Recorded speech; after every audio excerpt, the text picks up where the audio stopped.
Deixa eu só abrir aqui, porque o currículo do Magno é grande, muito bacana de estar, fazer um prazer enorme te receber aqui, Magno, hoje conosco.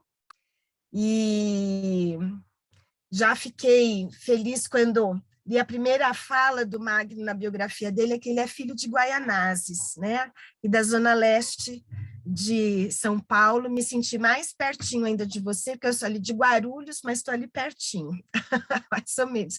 Zona Leste, mais ou menos, sei que é uma imensidão, né? A Guaianazes já é um território gigante, mas eu gostei do jeito que você se apresentou, então gostei demais.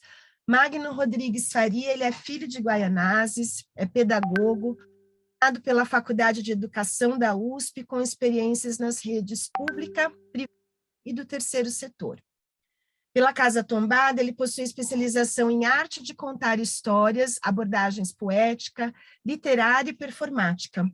Foi supervisor de educadores na Bienal de Artes de São Paulo, educador de artes pelo Instituto Tomi Otaki no projeto Jovens Emergentes, na comunidade de Heliópolis.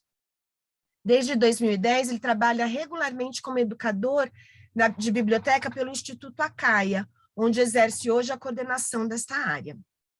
Gestor do Instituto Carê, ou Sarê, não sei se eu falei certo, em conjunto do coletivo Vozes Periféricas de 2019 a 2022. Contador de histórias em espaços de cultura, a Casa Tombada, Centro Cultural São Paulo, Biblioteca Mário de Andrade, Itaú Cultural, Quintal da Cultura, da TV Cultura, Biblioteca Comunitária da Leitura, entre outros. Também promove oficinas que envolvam a palavra, como a oficina Verdade ou Mentira, promovida no SESC Santos e Santana. E foi colaborador, júri, em 2016, da revista Emília, do projeto Destaques da revista Emília, de 2013 a 2018. Em pré-júri do Prêmio Barco a Vapor, da editora SM, em 2020. E professor convidado da pós Literatura para Crianças e Jovens do Instituto Superior de Educação Vera Cruz. Então, bem-vindo, Magno, mais uma vez. Hoje, Magno vai estar conosco para falar com a gente, né, sua apresentação entre o fogo e o altar. Existe lugar para o livro datado? Então, agora a tela é sua, Magno, à vontade. A ideia é que o Magno tenha volta de 1h10 para apresentar, e depois a gente abre um pouquinho também para comentários. Bem, à vontade. Obrigada. Gisele, bom dia. Obrigado pela menção a Guaianazes, Guarulhos. É sempre bom falar dos lugares que a gente veio. Vocês estão bem? Espero que sim. Estão me escutando bem? Beleza. Gente, bom dia. Eu vou só alterar aqui a configuração, porque eu gostaria de ver o rosto de mais pessoas além dos meus. Pronto, ótimo, para saber. Estamos aqui junto. Pois bem, gente, aqui agradecer, além da Gia, agradecer o convite da Ju Piauí, da Sandra Medrano, né, os cuidados internéticos da ST, né, somos todos ST, e vamos seguindo aqui na nossa apresentação de hoje. A provocação que foi me dada foi o que fazer com livros datados, né? Então, aí brinquei um pouco aí com esse título, Entre o Fogo e o Altar, né? Entre o fogo e o altar, que lugar os livros datados dão.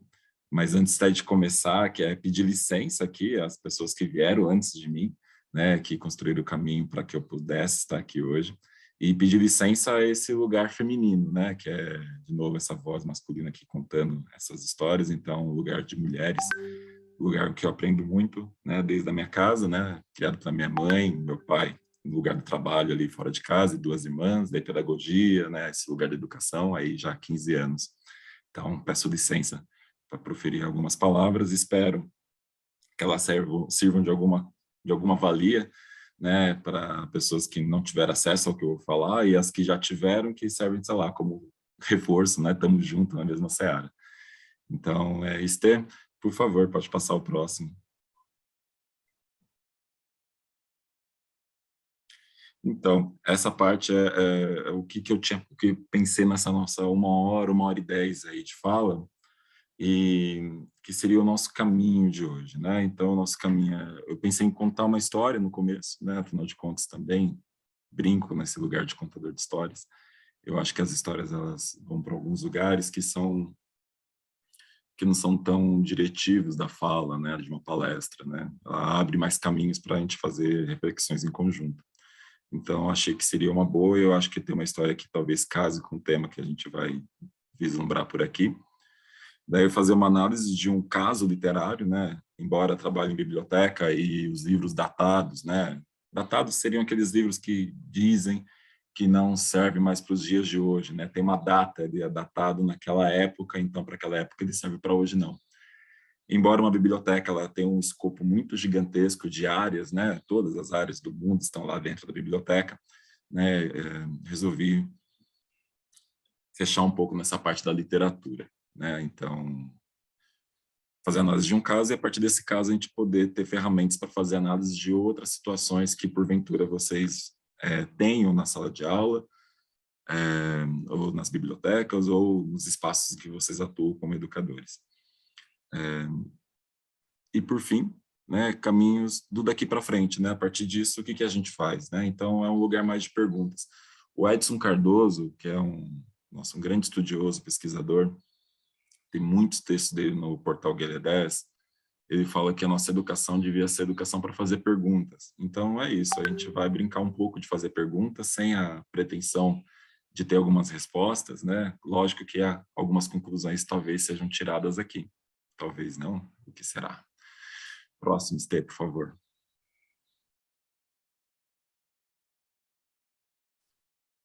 Bom, essa é uma pergunta que, na verdade, é uma que talvez a gente não precisa conversar com ela agora, né? Acho que é mais uma pergunta, eu diria uma pergunta mestra, que ela vai ficar regendo aí, de repente, nossa apresentação. Quem e o que define o que é datado, né? Quem são as pessoas, as instituições, os espíritos, sei lá, quem é que diz o que é datado e como é que a gente recebe essas informações, como é que a gente digere isso. Às vezes a gente só vai indo, né? Porque, afinal de contas, né, nossas formações, elas vão trazendo, desde a formação inicial de cada um, elas vão trazendo algumas coisas, algumas verdades, e às vezes a gente está ali nelas e nem sabe muito bem porquê, né? E é isso, né? Quem e o que define o que é datado.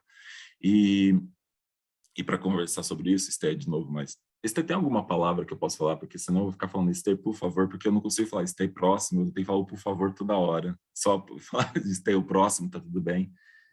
Não, sem problema. Às vezes eu vou entendendo que você vai mudar, às vezes não. Então pode ir pedindo para mudar, sem problema. Beleza. Fica à vontade também, se der qualquer coisa eu falo. Não, volta só um pouquinho e a gente está tudo bem. Beleza, vamos embora. Eu só queria um dedinho de prosa sobre afetos, né? Porque é isso.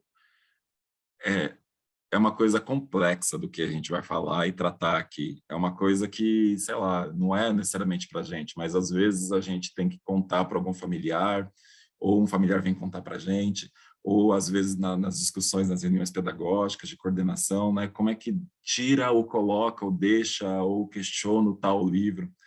E a gente está nesse campo dos afetos. É um dedinho de prosa porque não há nenhum aprofundamento sobre, mas faz-se notável alguns exemplos, né? Às vezes uma coisa que é muito cara para a gente, chega alguém numa formação e fala que aquilo é uma porcaria e não presta para mais nada. Pô, é muito difícil da gente conseguir conversar, dialogar, né? E pensando que escola é um espaço, além do conflito, que é esse, é o espaço do diálogo e da boa convivência entre as pessoas, pensando que isso, de algum jeito, respalda na sociedade. Então, faz-se necessária essa nota sobre afeto. A gente está falando sobre, de repente, coisas que mexem com a intimidade das pessoas, né? Um exemplo, que nem é da literatura, no Porto Alegre, tem um hino de Porto Alegre, né? Então, algumas cidades ainda mantêm algumas tradições em suas casas de vereância, né? Casas legislativas municipais. E o hino de Porto Alegre, a cidade de Porto Alegre elegeu, acho que 6 vereadores negros, né, no último pleito. E eles identificaram que o hino de Porto Alegre é um hino racista. E na hora da execução do hino, a cada sessão solene dessa casa, tem como se prática levantar para escutar e cantar e respeitar o hino. E eles acharam que não, porque afinal de contas mexe com a história deles, é racista, mexe mexe com o afeto deles. E o protesto que eles fizeram foi sentar, não levantar nessa hora. Veio uma vereadora falando que era um absurdo aquilo e fez um projeto de lei que obriga as pessoas a levantarem na hora do hino. E um dos argumentos que ela utilizou foi que quando ela era bem pequena, o vô dela, antes de dormir, cantava, sussurrando no seu ouvido para que ela pegasse no sono o hino de Porto Alegre. Né? E assim, aqui a gente tem uma grande encruzilhada, né? A gente tem um grande afeto de uma pessoa de carinho, né, masculino, afinal de contas, de um vô, de memórias remotas, de muito tempo atrás, trazendo para uma legislação. E tem pessoas que estão vivendo agora e que são altamente afetadas por conta dessa letra dessa música. Então, é um dilema, né? Mas é um dilema que é facilmente resolvido se a gente pensar que existe uma lei que diz que racismo é crime, né? E se o hino é identificado como racista, isso já não pode mais acontecer, embora exista esse afeto, né? Muitas pessoas também com histórias das famílias que não são tão bonitas de serem contadas têm que se lidar com essas questões. Outra instância, sei lá, a Rainha Elizabeth morreu, né? Além dos 1000 memes e notícias e coberturas jornalísticas, a gente é induzido aos contos de fadas desde muito pequeno, né? Então a ideia da realeza, crescer durante muito tempo sabendo que existe uma rainha na Inglaterra, esse lugar, né, colonialista que nos é colocado. Daí, quando ela morre, as pessoas de fato choram, né? E não se pode falar tipo, que é um absurdo a pessoa chorar, porque afinal de contas foi uma vida inteira. Teve um meme até divertido, assim, que alguém falou: descansa em paz, minha rainha. E alguém falou: mano, você mora em Guaianazes, mano. Que rainha, né? O que ela fez? E quando fica nesse lugar, assim, nesse lugar, tipo, intocável, né? Nesse altar, podemos dizer assim, né? Fazendo menção realmente à realeza, é difícil a gente questionar algumas coisas, né? Porque será que alguns lugares que foram colonizados no continente africano não ficaram tão tristes assim com o fim da rainha, né? Mas é isso, né? Será que é só o nosso afeto que importa? Como a gente faz a troca? Bom, dito isso, porque são coisas complexas, Estê, por favor, pode passar. E em tempos complexos, a literatura diz muita coisa para a gente ir esmiuçando um pouco essa complexidade toda, né? Então, sei lá, esse livro é do Ray Bradbury, é o Fahrenheit 451, quem não leu, recomendo, é um bom livro de leitura. O autor, ele fez um livro em homenagem às bibliotecas e à leitura, então, embora tenha toda uma trama e esse não seja o foco central, de fato é uma homenagem, e ele diz que estamos vivendo no tempo em que flores tentam viver de flores, e não com a boa chuva e o humus preto. Né? É isso, né? Até a flor mais bonita precisa de chuva, sol e um humus, uma terra preta, né? É o lugar menos glamuroso. São coisas complexas, né? A gente vê só flores, né? Ou como o pessoal gosta de dizer na internet, quem vê close não vê corre, né? Então, até os fogos de artifícios, diz Ray Bradbury, precisa de minerais para poder florir daquele jeito no céu, para nos embelezar e trazer essa beleza, né? Bom, próximo step, por favor.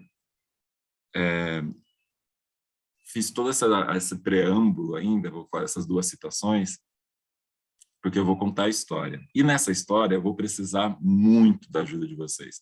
É uma situação que no mundo online ela é muito constrangedora.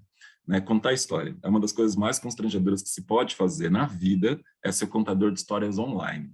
Porque o contador de histórias, no caso, diferente de muitos teatros ou a referência que tem de teatro, a gente precisa saber como é que vocês estão respirando, né? Uma respirada diferente já é motivo para eu fazer a narrativa e conduzir essa história de outro jeito. Vocês, mediadores de leituras, sabem do que eu estou dizendo, também é nesse lugar.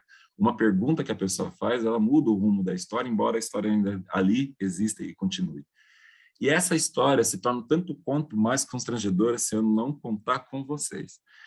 Por quê? Porque é uma história que, no final dessa história, ela tem uma pergunta. E se eu fizer essa pergunta e não tiver alguém que abra o microfone e tenta responder, fica muito constrangedor. Eu acho que eu vi que alguém, pessoal que é de Guarulhos, que é Zona Leste, né, que é de Ferraz de Vasconcelos, que é vizinho, eu conto com vocês agora. Eu apelei mesmo. Apelei para o bairrismo, apelei para para cara de pau, né? Quem é ZL não abandona ZL. Então, no final, espero que vocês falem, eu quero a resposta de vocês. Não é nada enigmático, nada problemático.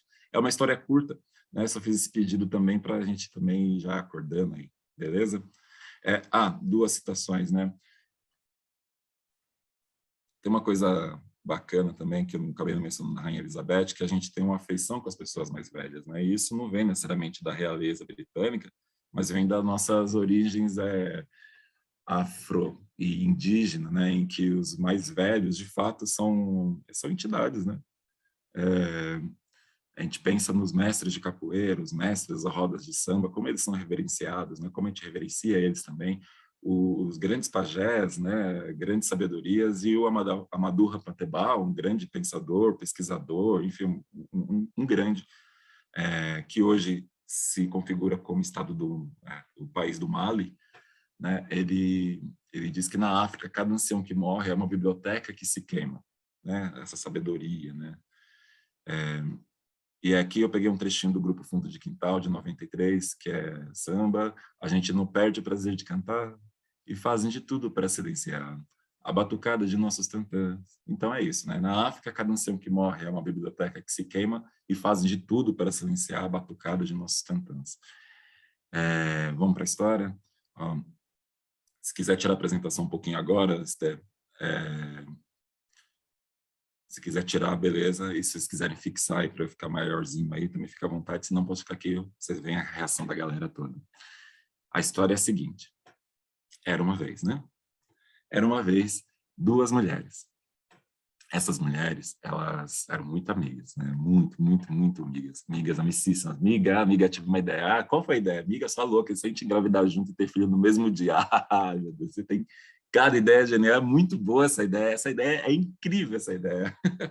vamos assim, e fizeram assim, conseguiram convencer seus respectivos companheiros, mas como cesárea, amiga, cesárea, tá fora de moda, mas é isso, o médico adora ganhar dinheiro com essa cirurgia, e vai ser super fácil arrumar isso.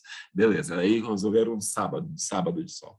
Aí o sábado de sol, lindo, maravilhoso, e daí nasceu os dois rebentos, dois meninos, né, mais sincronizado impossível, né? E colocaram os dois, né, ali no berçário, e no berçário, um do lado do outro, a mãozinha de um e a mãozinha do outro, assim.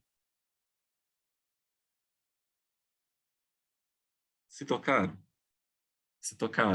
E disseram que ali sim, ali nasceu uma verdadeira amizade. Todo mundo dizia isso. Os meninos cresceram juntos, foram para a educação infantil e brincavam juntos, ficavam naquele gira-gira, subiam trepa-trepa, iam para a biblioteca, liam livros, brinquedoteca, e cresceram, foram fundamental na mesma sala sempre, um complementava o outro, e no fundamental 2 as complementações ficaram cada vez mais elementares, eram boas pessoas que faziam boas perguntas, e chegaram, cresceram, foram para a mesma universidade, conseguiram emprego na mesma empresa, galgaram os mesmos cargos e conseguiram o dito capital. E aí, ao ter esse dinheiro em posse, eles resolveram comprar o seu próprio terreno para construir suas próprias casas.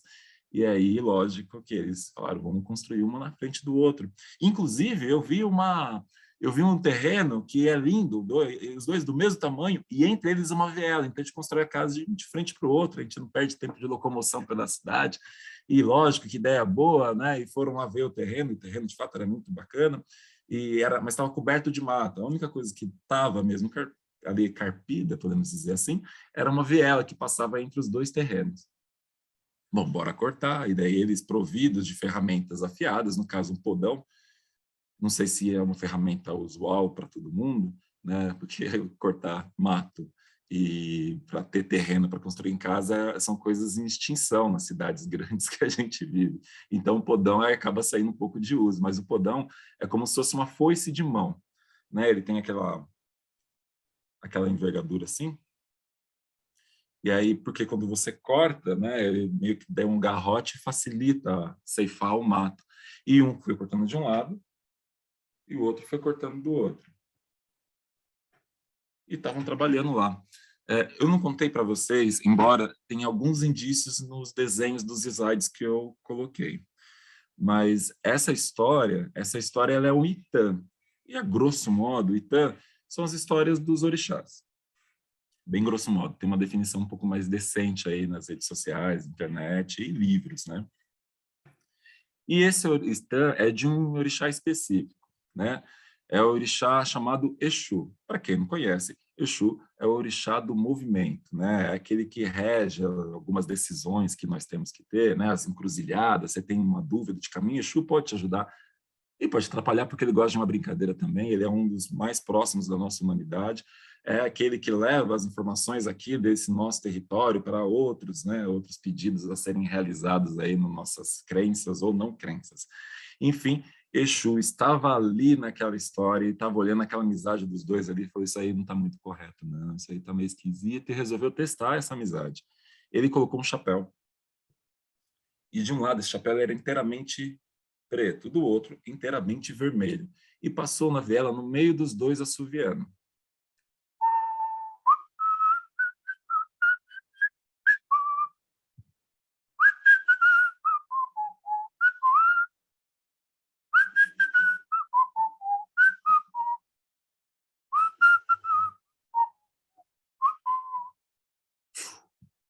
E sumiu. Na hora que ele começou a assoviar, os dois que estavam cortando pararam e foram observando aquele cidadão assoviando ali. Oh, você viu? Você viu? Que assovio bonito? Assovio assim para dentro, melodioso?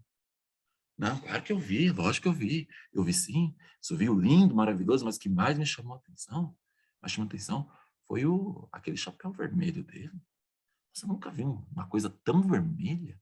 É um vermelho, vermelho sangue, sabe? Vermelho, vermelho do Thier, passarinho vermelho, vermelho. Não, assovio, até assovio eu concordo com você, amigo, mas se tem uma coisa que aquele chapéu não era vermelho. Era um chapéu preto, preto luto, né? Um preto porrada, um preto forte, vibrante, assim. Nossa, você deve estar cego, né? Não, aí você me respeita, cego não. Cego não, você que deve estar louco. Ei, louco não, louco é sua mãe. E aí começaram a xingar, só um parênteses na história. Gosto desses parênteses, né? Não sei se vocês pararam nos meninos, até nos homens mais velhos mesmo, uma intolerância que você não pode xingar a mãe de nenhum momento, a mãe, rainha, coisa e tal, e na mesma proporção não existe, né, um pensamento quando ela agride uma mulher, uma companheira, o feminicídio aí em alta, né? Qual que é o lé com cré que faz essa desconexão, né? Mas fechando parênteses da história e voltando para a briga, eles começaram a brigar e eles não tinham desentendido na vida e começaram a bater um no outro e vocês lembram que eles estavam com um podão na mão bem afiado para cortar o mato? Então, como quase tudo que eles fizeram na vida, ao mesmo tempo, desferiram um golpe no pescoço do outro, decepando as cabeças, uma para cada lado do terreno. Agora, a Esther pode voltar com a apresentação, e é aquela hora que eu preciso fazer a pergunta que está no slide, e é a hora que eu preciso que vocês me respondam. Nessa hora, no final dessa história, olha que sincronizado eu Esther, hein? Quem estava certo? Eu preciso que vocês dos dois ali, né? Quem estava certo? E se alguém achar que essa pergunta é muito ruim, eu pergunto outra, quem estava errado? A mãe. As mães. A culpa é da mãe Gisele. Cuidado com essa fala aí, Gisele. A culpa... Por que você acha isso, Gi? Ou você foi uma brincadeira? Ai, desculpa, olha, eu abri primeiro e não aguentei falar, só porque você falou que era para fazer com as parças. Guarulhos não aguenta, é isso mesmo, Guarulhos, bora. Eu acho que foi o Exu que deve ter usado um chapéu com 2 cores. Tá, beleza. Então tem... isso é uma coisa... Eu conto essa história muitas vezes, né? E é uma das respostas que as pessoas elas chegam mesmo. A culpa Você é disse do que ele Exu. gosta de brincar, de fazer brincadeiras, e eu fiquei pensando nisso. Boa. Temos mais opiniões aqui nessa plateia de 50 pessoas. Olha, estamos bombando, hein, gente? Caramba! A culpa é do Exu lá, que fez a discordância entre os amigos. Sim. A culpa Quis é do Exu que fez a como diz a discordância. história, mas acabou destruindo uma linda amizade. Uhum. Ai, mas será que era linda? Só por isso já se matar? E uma vida toda? Uma discordância motivo de tanto? Será? A André trouxe um ponto que as crianças sempre comentam, né? Existe muita briga. Toda escola tem aquelas crianças que se intitulam as melhores amigas, né? As melhores amigos, né? E uma das mediações que a gente usa quando alguém de fora vem e provoca, fala assim, mas vocês não são tão amigas assim? Será mesmo? Né? Que essa pessoa que vem de fora era tão importante. No chat também temos comentários. Ambos estavam errados em um momento da vida de discordar em algo. E quando discordaram, autocontrole, será que temos? Não temos? Gente, essa pergunta não tem resposta certa, tá? É isso, né? É isso. De repente, estou meio Exu aqui, só provocando vocês também. Mais alguém quer fazer algum comentário? Eu não sei se eu perdi alguma coisa aqui no chat, deixa eu ver. Ah, tá. A Ju Piauí falou que não pode ser a culpa da mãe, né? Aí é o lugar de fala, né, Ju? A culpa é sempre da mãe, né? Quando você perguntou, eu achei bom que a Ju colocou, né? Mas aí, nesse caso, é interessante falar aquela história, uma história retórica, né? Que fica reverberando na gente, como você falou, não tem um certo e errado, a depender do olhar que você tem. Quando eu coloco as mães, é porque elas criaram essa expectativa desde sempre, né? E de ter tudo igual, sempre igual e tal. Então, quando você mudou a pergunta, então, quem estava errado? A mãe. Quando quem está certo, difícil aí. E eu fiquei pensando, tá me ouvindo? Então, sim, pode falar, Maria Maura. Então, eu fiquei pensando nessa questão, né? O chapéu, né? O grande causador de tudo, né? Que passa lá, eu olhei só para um lado, né? Quando a gente olha só de um lado, né? Não olha dos dois, aí você não tem como argumentar, né? Então, só do meu olhar, só do meu lado. Eu acho que o mais legal dessa, que quando a Maria traz essa contribuição, e depois vou ler da Mary Holly, não sei se eu falei correto seu nome, Mary, desculpa se estiver errado, porque eu só li até a parte que apareceu, agora eu vi ela inteira, eu vou complementar. Mas isso que a Maria Maura trouxe é muito gostoso, porque daí a gente começa a ir para outros, esse é o lugar dessas histórias, sobretudo dos Itãs. Em sociedades ancestrais africanas, passavam-se a noite inteira discutindo à beira de uma fogueira o que seria a melhor solução para essa história, né? Lógico que aqui a gente não tem esse privilégio, né? Isso sim é um privilégio que a gente perdeu e talvez a gente consiga retomar um dia, quem sabe tomara, né? Vivemos através de sonhos, mas a gente não tem esse tempo para discutir, mas isso que ela traz é muito, muito bacana, que começa a trazer outros lugares, né? O que poderia ser feito para que isso não acontecesse? Talvez o que a Maria Maura traz aqui já, né? E aqui da Mary Holly, assim, nunca discordaram em algo e quando discordaram não souberam ouvir o outro. Como você mesmo disse, respeitar a opinião. A amizade era baseada apenas em concordância. Mas se tem alguma coisa que meus amigos fazem comigo é discordar do que eu faço. Eu acho que é a coisa mais legal que a gente faz, apesar de concordar em muitos também, senão... A Cristina isso que eu ia falar, Cristina, de Campos do Jordão, CP de Campos do Jordão. O microfone está mudo. O seu? Microfone está mudo. O seu, Cris? Não entendi, é para falar... a gente está te escutando. Tá?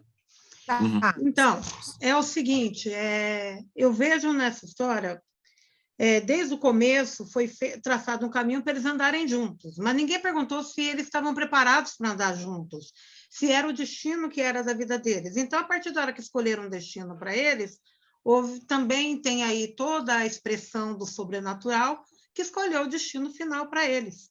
Então, não há daí erro ou acerto, é um caminho que tinha que seguir. Pelo menos é o que a gente aprende quando se trata do sobrenatural e dos caminhos que têm que ser trilhados. Então, o final deles já estava certo desde o começo. Não, aí a Cristina é filósofa, já trouxe o campo da filosofia para a gente pensar em outras dimensões, né, outras camadas. Né, a Claudiana aqui no chat não vê erro, vê falta de maturidade, e falta de maturidade, a maturidade não seria um erro, a falta de maturidade, talvez sim, talvez não, é isso. Essa história, ela abre um campo de debate, gente, e assim, ó, de verdade, eu já passei 2 horas com essa história, a gente já se propôs a ficar 2 horas conversando, e chega em caminhos, né, e acho que talvez ali, né, o caminho que a Maria Maura trouxe que é buscar um encaminhamento, gente, beleza, um erro aconteceu, né, como a gente faz para que ele não aconteça mais uma vez, né? Porque os erros também servem para isso, né? Não é à toa que muitos alemães eles têm os museus do Holocausto, né? Então são erros que uma parcela dos alemães, uma boa parcela hoje, não quer que mais aconteça, né? Como é importante conversar sobre os dilemas, a vida é feita de dilemas, né? E são várias encruzilhadas, não é à toa que São Itan de Exu que brinca com as encruzilhadas.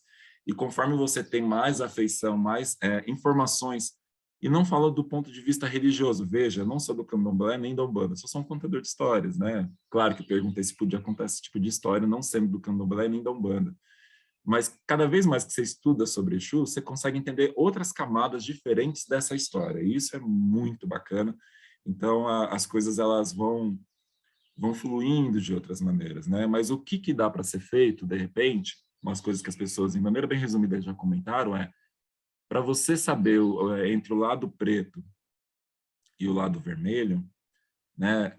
Para você saber,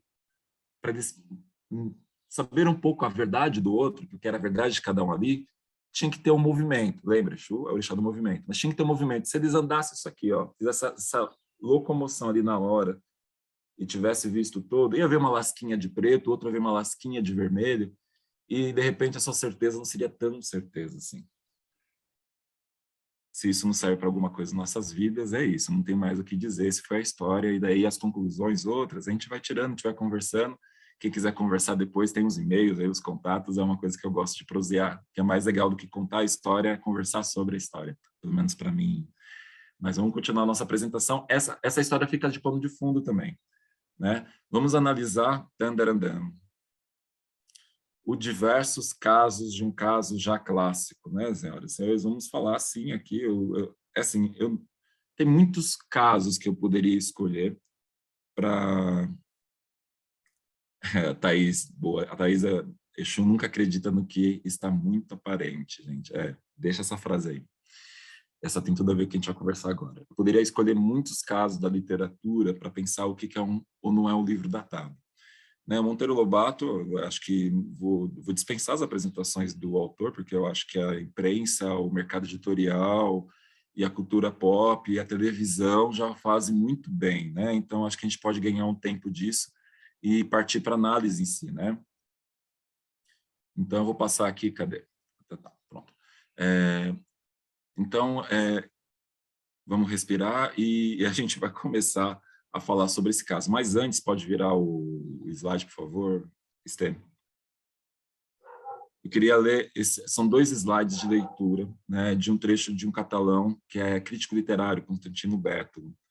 Ele fala assim, ó, a escrita nasceu, podemos afirmar, ligado... Deixa eu tirar só as visualizações aqui para poder... Bom, a escrita nasceu, podemos afirmar, ligado ao poder. Vou ler mais uma vez. A escrita nasceu, podemos afirmar, ligado ao poder. A escrita nasceu ligada ao poder, embora gostemos de pensar que foi criada para dar voz, honra e acolhida à memória. Deve ter parecido um ato de magia, ou diabólico, sagrado em qualquer um dos casos, sobre um pergaminho, cheio de tinta ou uma tábua com incisões, viajavam no espaço e no tempo palavras, histórias, mandatos. O poder da memória e a memória do poder. Próximo slide, Stan. Não é estranho que alguém se queira se apoderar das palavras. Não é estranho que alguém queira se apoderar das palavras. Elas são de todos. E esse, precisamente, é o valor que tem. São de todos, todos as constituímos e todos estamos constituídos por elas. De certo modo, e metaforicamente falando, a história da humanidade é a história de um combate pelas palavras. Constantino Bertolo, em Um Banquete dos Notáveis, de 2014. Né? Então, é um trecho que eu acho que ele é bem emblemático também. Opa, voltes. Obrigado, Esther. É um trecho que eu acho bem emblemático, né, para a gente pensar que esse lugar da escrita não é de graça somente, né? Não é só o lúdico somente, não é só a construção de imaginários somente, embora seja importante essa última parte. E aí a escolha do livro do Monteiro Lobato foi porque eu pensei que já era uma discussão assim, em alguns lugares que você transita, é uma discussão que já não existe mais, né? Tipo, algumas pessoas já têm um lado do chapéu bem definido e não querem ver o outro lado. E eu estava na pesquisa para esse encontro, quando fui provocado sobre o livro datado, comecei a investigar de onde caminhos seguir, né? E eis que cheguei num podcast do Pedro Bial, né? Veja só, né? Em que ele, ele não entrevista o Monteiro Lobato, afinal de contas, ele já é antigo na televisão, mas não é tanto assim, né? Mas ele faz um programa em especial, Monteiro Lobato, e esse programa também virou um podcast, o programa dele é um podcast, né? Então dá para ficar escutando, eu comecei a escutar. E ele abre o podcast, fazendo o seguinte fala, que eu vou tentar ler aqui numa entonação próxima dele, mas eu acho que é isso, se alguém tiver curiosidade, escute o programa e veja como que ele abre, né? Toda a música, o aparato, a produção Globo, tudo mais. Daí ele fala assim, ó, dizer que ele, Monteiro Lobato, é o pai da literatura infantil brasileira é justo, mas é pouco. O cara foi um criador de mundos, um furacão de modernidade que varreu o Brasil provinciano e jeca do início do século XX. Um cara tão brilhante, tão vital, tão ousado, não poderia escapar das contradições de seu tempo. A abraçou todas e chegou ao século XXI questionado por muitos. Racista? Ele? Eu estou imitando o Pedro Bial, tá, gente? Eu estou tentando aqui, não é nem parodista, mas pode virar o próximo, Esther. Ele encerra nessa fala aqui, ó. Este ano, decorrente dos 70 anos da sua morte, a obra de Lobato entra em seu domínio público, o que quer dizer o seguinte: as editoras não precisam mais pagar direitos autorais para publicar seus livros. Monteiro Lobato finalmente é do povo. E pode crer, ele adoraria isso. Resultado, suas histórias começaram a inundar outra vez as livrarias nas edições mais variadas. Fevereiro de 2020, né? Então, 2 aninhos aí, né? Um pouquinho, quase 3. Essa fala do Monteiro Lobato, ela termina, ela continua, né? Um programa inteiro, meia hora de programa. E daí, quando ele fala, começou a inundar outra vez as livrarias. Então, meu lugar de pesquisador para fazer uma fala aqui é ir na livraria ver essa enchente, né, que aconteceu. E aí eu peguei alguns livros que foram reeditados. Quais são as características dos livros que são reeditados do Monteiro Lobato? E qualquer outro livro, né? Isso é uma coisa bem comum. Quando você reedita um livro de muito tempo atrás, você busca alguém para prefaciar, alguém que é alguém notável na área dos tempos de agora, alguém que esteja vivo, né? Alguém que seja notável.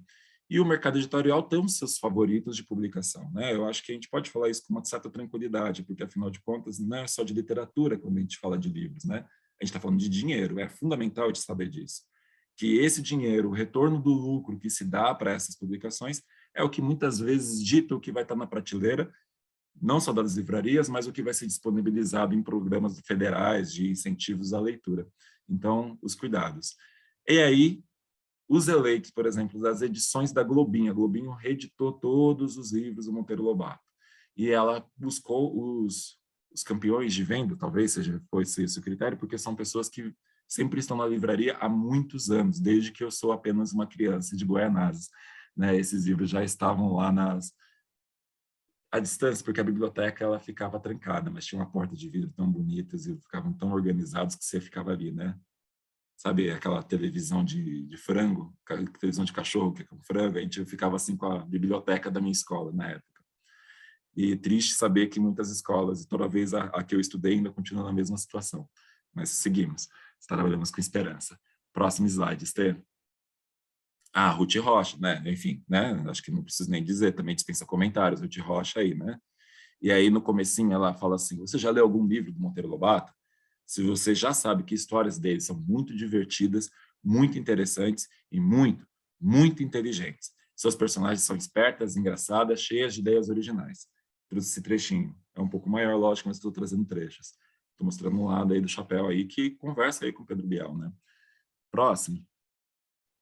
O Caio Ritter, né? Um livro, bem sabemos, depende do cuidado de quem escreve. Monteiro Lobato sempre foi um escritor preocupado com as questões nacionais. Era um idealista, criou sítios, seus personagens, mas não os deixou isolados no interior. Não. Narizinho, Pedrinho, Emílio, Visconde, todos aqueles que surgiram da mente criativa de Lobato, convive com os personagens de outros livros, de outros tempos, de outras épocas. Dessa forma, o escritor escolheu recontar as aventuras de Randstad. Afinal, o explorador alemão foi responsável por alguma das primeiras impressões sobre o nosso país publicadas na Europa.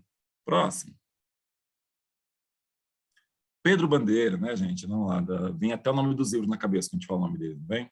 Foi aí que eu aprendi a ler né, falando sobre os livros do Lobato. Aprendi a ler, reler e treler as histórias da Emília e de todo o mundinho maluco do sítio do Pica-Pau Amarelo, e foi aí que eu li A Chave do Tamanho. Ah, quanta coisa a gente aprende com a Emília, aquela cabeça maluquinha que ensina a gente a dispensar. Isto é, pensar ao contrário e daí descobrir coisas que ninguém... Pode virar, Estê, por favor. Ninguém pensou, ainda porque tem boboca que só sabe pensar feito gente grande, não lembra mais como ele dispensava quando era pequeno. Vou pular um parágrafo, vou ler ali, ó. E você, sabe dispensar? Então leia correndo A Chave do Tamanho, que você vai aprender a dispensar como só o Monteiro Lobato sabia. Quem é o Monteiro Lobato? O Monteiro Lobato é Emília, e eu também acabei virando Emília. Próximo. Ilan Brema está disfarçado aí, né? Mas é um rapaz que também está bem presente nas histórias, né? Bom, fazia muito tempo que não relia as fábulas de Monteiro Lobato. Ao terminar a leitura, lembrei novamente porque admiro tanto um dos nossos maiores escritores da literatura infanto-juvenil. Durante o mergulho dentro desse mar de histórias, me peguei várias vezes rindo sozinho, torcendo para que Emília não parasse de falar suas asneirinhas, repletas de verdades, e absorvendo várias pílulas de sabedoria. Próximo. A Flávia Lins e Silva, também está aí sorridente, diz que no mundo de Lobato vale inventar tudo. E Emília questiona constantemente o que existe à sua volta, propondo que as coisas não sejam aceitas como elas são, mas que possam ser analisadas, criticadas, repensadas. Afinal, se não existisse reformadores da natureza, porque o livro é Reforma da Natureza, o homem nunca teria inventado a roda, as pontes, navios, aviões, foguetes, submarinos, computadores, celulares e tantas coisas mais que não param de surgir. Gente. E esse é um livro da Globinho. A próxima é o livro da Companhia das Letrinhas, que também conseguiu publicar uma boa parte com publicações muito, muito luxuosas. Inclusive, a Línia Schwartz e a Marisa Lajolo são as entrevistadas desse programa do Biel. E aqui, antes da Chave do Tamanho começar, ela fez um adendo, a Silze Binotto, ela fez um adendo que nenhum dos outros da Globinho, os grandes autores que são campeões de bibliotecas, livrarias, fizeram. Ela fez um adendo de que não tem como você não falar, né? Inclusive nem a Lilian Schwartz, nem Marisa Lajolo, nem Pedro Biel não deixaram de falar, mas os autores sim, que é a perspectiva racial da obra de Monteiro Lobato, né? É um fato que é notável, e no livro da Companhia das Letrinhas tem esse adendo assim, ó.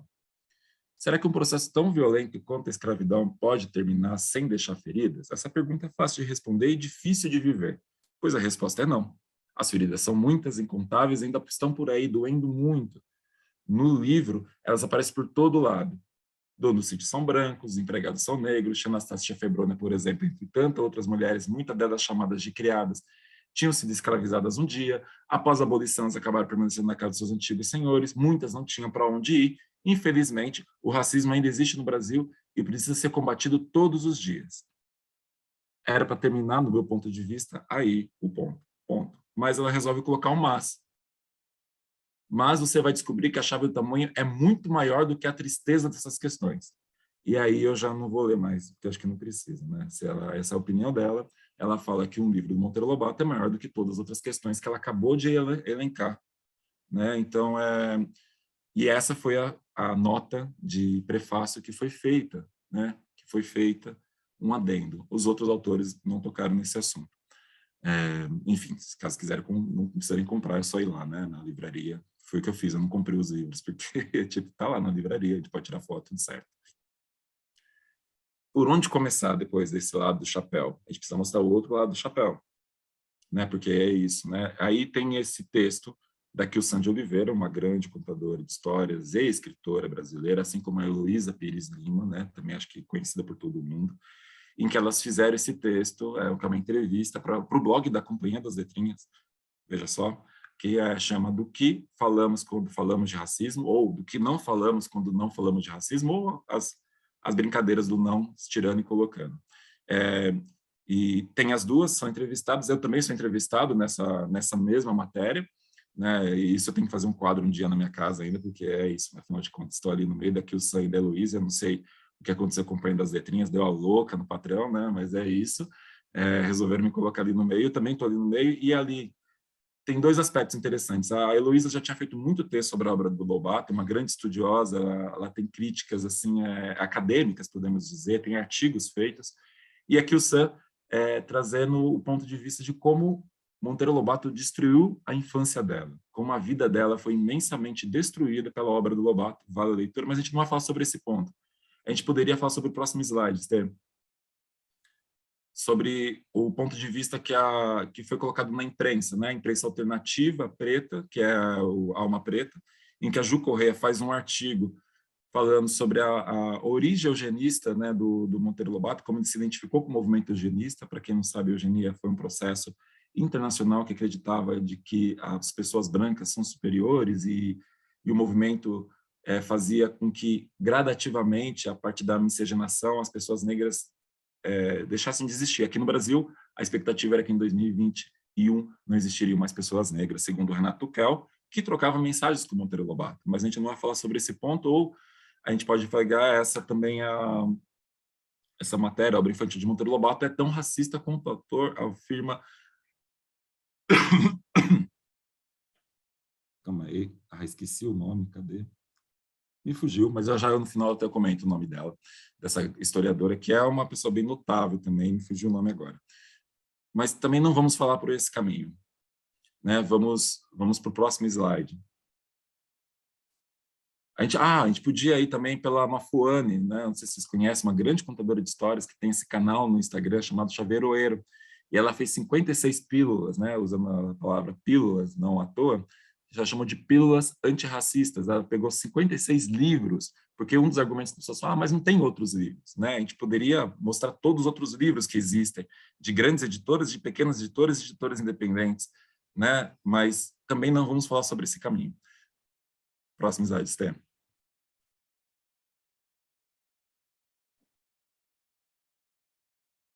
A gente vai fazer uma pausa, é isso. A gente vai fazer uma pausa e vamos respirar um pouco, porque o que vem a seguir, senhoras e senhores, o que a gente vai fazer é analisar o próprio texto do Lobato, né? Eu acho que é isso, né? Porque muitas pessoas acabam falando do Monteiro Lobato, eu acho muito bacana falar mesmo, mas o que eu percebo que, inclusive, já foi falado, que a gente, né, que é negro, ou que é estudioso, ou que não tem uma visão de aceite com o mercado editorial, de lucros e da obra, da literatura do Lobato, ou que não tem um vínculo afetivo com o Lobato, que a gente não leu Monteiro Lobato para criticar. Eu li e tirei alguns trechos, e não só eu, não, a Heloísa leu muito mais do que eu, inclusive. Né, a gente fazer uma pausa só para comentar isso. E eu vou pular essa próxima parte, pode pular alguns slides, Estevam, que é uma pesquisa da Regina Dal Castanho, que fala sobre quem são publicados, né? Pode pular, a maioria são autores brancos, as personagens dos autores brancos são brancas, só para essa parte, Esther? Não, na próxima. Não, pode avançar mais uma. E a reportagem na revista Cult, com a Regina Dal Castanho, que ela fala que os autores brancos falam sobre o universo branco, né? É isso, né? É normal, né? Mas a repórter ela faz perguntas muito boas, né? E lembra, né? Uma educação para perguntas. Ela faz uma pergunta que é assim, ó. É uma questão que se passa não só pela diversidade dos autores, mas dos profissionais que comandam o setor livreiro, né? Porque, afinal de contas, quem é que são donos de grandes editoras? O que eles acham que são coisas importantes, né? A literatura brasileira vem reproduzindo padrões de exclusão da própria sociedade? É meio difícil dizer que não, né? Mas, enfim, são perguntas boas de fazer porque a gente se depara com elas. E ela afirma uma parte, ela deixa de perguntar e afirma, falando que autores que consideram essas preocupações, né, que a gente vai trazendo, como essas que vocês, se vocês entrarem na página da Kilsan, da Elisa Pires, da Ju Correia, vocês vão descobrir que eles falam de patrulha literária, e patrulha tem a ver com ronda, e ronda tem a ver com polícia, né, que são palavras sendo muito bem quistas, né, sobretudo de pessoas negras, né, por conta da questão do genocídio da população negra, financiado pela polícia, né, de algum jeito, não financiado, mas gerido. Mas tem uma última pergunta que ela faz, que é assim, ó, a disseminação da agenda feminista e dos movimentos negros na academia e fora dela vem alterando o perfil de publicação e do consumo de literatura? Aí a Regina Dal Castanho, que é uma pesquisadora, ela responde, é uma pesquisadora branca, vejam, acho que vem acontecendo, talvez porque muitas coisas hoje não passem só pelas grandes editoras e por grandes jornais. Também tem a ver com a última década de investimento nas universidades públicas, com a política de cotas, houve um avanço a muitos alunos negros no mestrado, no doutorado, na graduação, algo que não existia há 20 anos. Eu entrava na sala de aula, o curso de letras na UNB, só tinha branco. Vemos mais mulheres, negros e pessoas vindas da periferias próximas deste universo de construção de discurso. E isso muda o perfil do interesse da literatura, né? E diria, um pouquinho mais complementando a Regina, aumenta o escopo de possibilidades da literatura, né? Veja, Conceição Evaristo é um fenômeno muito recente ainda hoje, muitas pessoas ainda não a conhecem. Isso porque a gente está falando de uma das nossas maiores escritoras, né, do Brasil, né? Isso não sou eu que estou dizendo, são vários críticos, né? Ela tem uma identidade, as pessoas já leem, mas até nesse formato que a gente está de formação, né? Quem são as pessoas negras? É a melhor forma de fazer. Então, eu fiz o recheio para poder lançar no lugar. As pessoas negras, as pessoas periféricas que conduzem processos de formação, né? Quantas pessoas de Guaianazes vocês já ouviram falar, conversar e tá nesse lugar que eu tô hoje, por exemplo, né? Tipo, sei lá, e somos muitas, né? Tem muita gente para falar dentro da academia e fora da academia. E isso muda um pouco. A gente consegue ver o outro lado do chapéu, de repente? Será que é isso o movimento que a gente precisa fazer? Vamos lá para o Monteiro Lobato. Pode, por favor, Esther. Isso aqui é no livro Serões de Tia Anastácia, que talvez seja um dos mais problemáticos mesmo, né? E aí, o pessoal diz que é chutar cachorro morto, mas eu acho que é importante, né, a gente saber o que está acontecendo aqui, né? Mas são histórias que a ideia desse livro é que a Anastácia assumisse um lugar mais central na obra, né? Daí a Emília fala, é o que eu digo, ajuntou a Emília, o povo, coitado, não tem delicadeza, não tem finuras, não tem arte, é grosseiro, tosco em tudo que faz. Ah, mas é só uma brincadeira da Emília. Próximo. Sim, aí a dona Benta no mesmo livro, né? Nós não podemos exigir do povo o apuro artístico dos grandes escritores. O povo, que é o povo? São essas pobres tias velhas, como Anastácia, sem cultura nenhuma, que nem ler sabem, e que outra coisa não fazem senão ouvir as histórias de outras criaturas igualmente ignorantes e passá-las para outros ouvidos, mais adulteradas ainda. Próximo, Esther.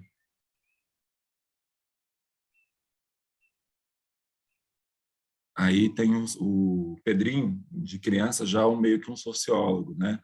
Que ele fala, pois eu gostei da história, disse Pedrinho, porque me dá a ideia da mentalidade do nosso povo. A gente deve conhecer essas histórias como um estudo da mentalidade do povo, né? Que é esse povo, né? No meio do século XX ali, né? Aí esse é outro livro, que é A Menina do Narizinho Arrebitado, que é, além de Lúcia, existe na casa Tia Anastácia, uma excelente negra de estimação. Né? São alguns termos aí que, né? Enfim, algumas pessoas dizem que tem que revisar, outras falam que não se mexe na obra do autor. Bom, Pedrinho pediu à boneca que repetisse a sua conversa com besouros e espiões. Emília repetiu, terminando assim, é guerra das boas, não vai escapar ninguém, nem Tia Anastácia, que tem carne preta. As onças estão preparando as goelas para devorar todos os bípedes do sítio, exceto os de penas. Caçada de Pedrinho pode ir para a próxima. Outra pausa, isso é importante, assim, para mim também, sabe? Tipo, para mim é sempre difícil ficar lendo essas coisas e saber, né, que o quanto que isso ainda alcança muitos lugares, né? Como que isso é agressivo para eu, Magno, 38 anos, né? Tem um livro aqui, inclusive, que não fala necessariamente sobre o Monteiro Lobato, chama Negras Inconfidências, é um livro de 10 anos atrás aqui, da Benilda Brito e Valderci Nascimento, né? E esse livro ele conta, né, histórias de professoras, né, mulheres negras, como que o racismo entrou na vida delas, assim, desde pequena, e como é que elas tentam subverter isso hoje como professoras, né, que é uma coisa que é muito difícil. Enfim, mas trazendo aí, né, essa pausa só para a gente respirar, vamos falar de uma coisa mais tranquila agora, vamos falar de política. Vamos para o próximo aí, ó.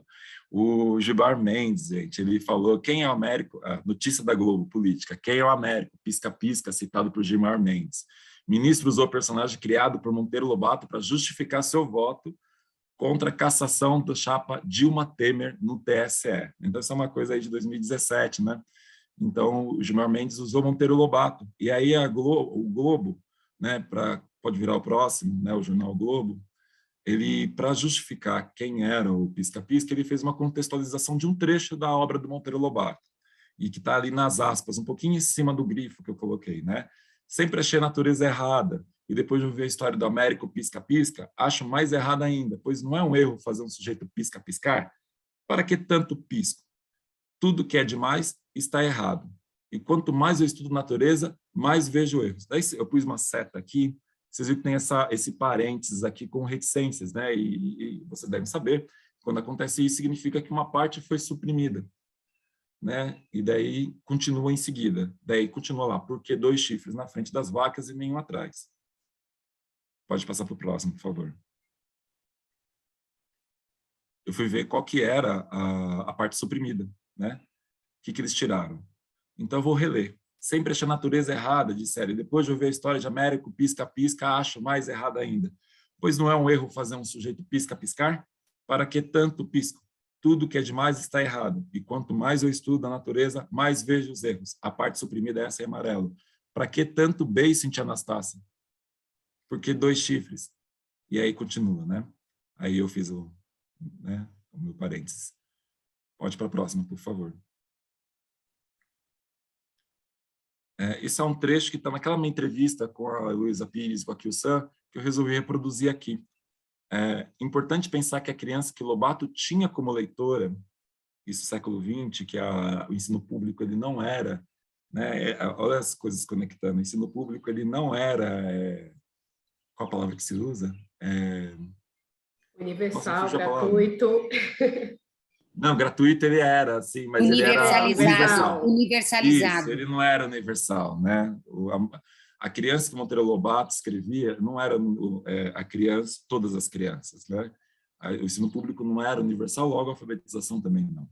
Então, essa criança que Lobato tinha como leitora não é criança dos dias de hoje. Isso não justifica, mas, enfim.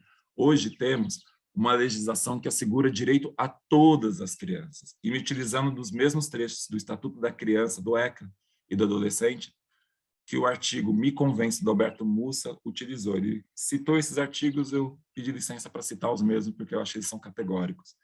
O artigo 4º diz que é dever da sociedade em geral assegurar com absoluta prioridade a efetivação dos direitos referentes à dignidade, ao respeito. O artigo 17 diz que o direito ao respeito consiste na inviolabilidade da integridade física, psíquica e moral da criança. Não pode se violar nada, tem que ser íntegra a questão física, psíquica e moral da criança.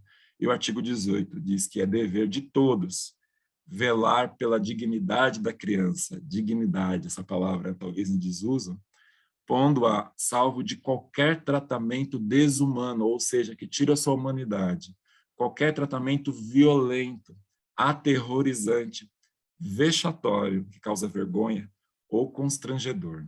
Próximo slide, Esther, por favor. Se algum desses direitos são violados por conta de uma escrita, por mais genial que seja, por mais literacidade, por linha que ela contenha, por mais afeto que ela possa ocasionar em algumas pessoas, essa escrita é menor que a legislação vigente. Temos uma lei para viver juntos.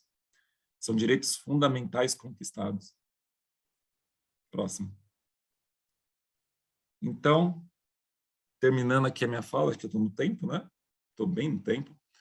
Para além do fogo do altar, que foi a brincadeira ali do começo, né? Para além do fogo, de põe fogo nesse livro, ou não podemos tocar porque ele é um estanque, para além do fogo do altar, a pergunta é como garantir que a escola, ou a sala de leitura, ou a biblioteca, seja um lugar de segurança do ponto de vista legal, afetivo e emancipatório, né? E para concluir mesmo, assim, né, além dessa pergunta, está tendo uma exposição, dica cultural aqui, se alguém vier para São Paulo, na cidade de São Paulo, uma exposição no Instituto Moreira Salles, que fica na Avenida Paulista. O Walter Firmo, que é um fotógrafo, está fazendo uma exposição no Instituto Moreira Salles, e tem essa parede com imagens um tanto distintas do que é o negro, né, do imaginário do negro, desses negros que viveram o mesmo tempo da Anastácia. Não é lógico o foco do Walter Firmo, isso que eu estou fazendo essa relação, mas essas pessoas negras também foram no mesmo tempo da Anastácia, e são o que nós temos de maior do nosso patrimônio como cultura, né? E um trechinho que está na exposição do Walter Firmo, feito pela curadoria, é o do próximo slide, aí eu encerro minha apresentação. Se numa sociedade racista, a norma é o ódio, e o auto-ódio, como nos mostra os trabalhos de autores como Bell Hooks, Franz Fanon e Virginia Bicudo, amar a negritude compreende um percurso necessário de cura. Não é à toa que Firmo define a cor em seu trabalho em termos de amorosidade, voltada diretamente para o povo preto, mas também para outros sujeitos que elegeu fotografar. São outras construções de imaginários que a gente está brincando e construindo. Lógico que aqui eu trouxe a perspectiva do ponto de vista racial, porque me afeta diretamente? Não, porque nós somos um país com maioria de população preta, né? E isso independe se a criança é preta ou se é branca, são construção de imaginário coletivo. Mas lógico que isso perpassa sobre as questões de gênero, né? Quantos livros induzem o lugar da menina como um lugar passivo, né? E aqui temos uma maioria de mulheres que estão na linha de frente na área da educação. Até quando a gente, sem querer, vai continuar contando histórias que fazem a gente diminuir enquanto povo, né? Enquanto pessoas e enquanto possibilidades de existência? Até quando a gente vai conseguir ficar vendo só um lado do chapéu? É isso. Obrigado pela audiência. Esse daí é um slide que ficou a mais, que eu errei, pode tirar a apresentação. E é isso que eu tinha para dizer aqui, nesta manhã.